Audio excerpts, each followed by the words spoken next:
Benvolguts pares, la matèria de Ciències Socials a primer d'ESO es desenvolupa en dos blocs, la geografia i la història. Dins de la part d'història es treballa la prehistòria i la història antiga. També realitzem activitats com xerrades divulgatives a càrrec d'especialistes com, per exemple, l'arqueòleg Joan Francesc Guivallà, del CSIC, un dels investigadors capdavanters del projecte de divulgació científica inclusiva. Al mateix temps, des de l'assignatura, també es desenvolupen projectes que permeten treballar els continguts de manera competencial, com és el projecte de Cardona Fons i el Temple d'Efes, que permet a l'alumnat interaccionar amb la història i la ficció, fent-los partícips d'una aventura desenvolupada en format web, que cerca captar l'interès de la història.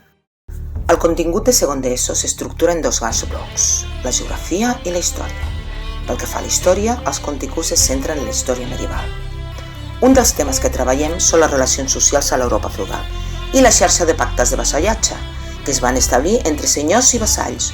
Un dels reptes que hem proposat als alumnes ha estat la teatralització de la cerimònia d'homenatge.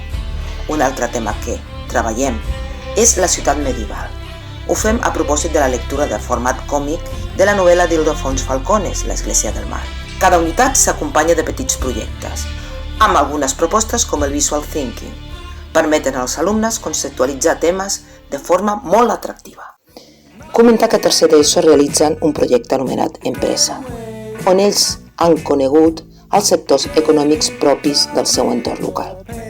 I alhora, ells mateixos realitzaran la seva pròpia empresa dins de l'àmbit mundial. Quart d'ESO. Es centra en la història del món contemporani. Cada unitat s'acompanya de petits projectes on es treballen la competència digital i les TIC. Algunes propostes, com el Visual Thinking, permeten als alumnes contextualitzar temes de forma molt atractiva.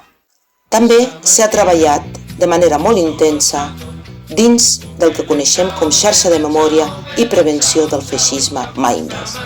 A l'any 2020, des del Departament de Ciències Socials van proposar l'adhesió de l'Institut a la xarxa Mai Més per a participar conjuntament amb l'Amical de Mauthausen en la tasca de sensibilització i divulgació i prevenció del feixisme.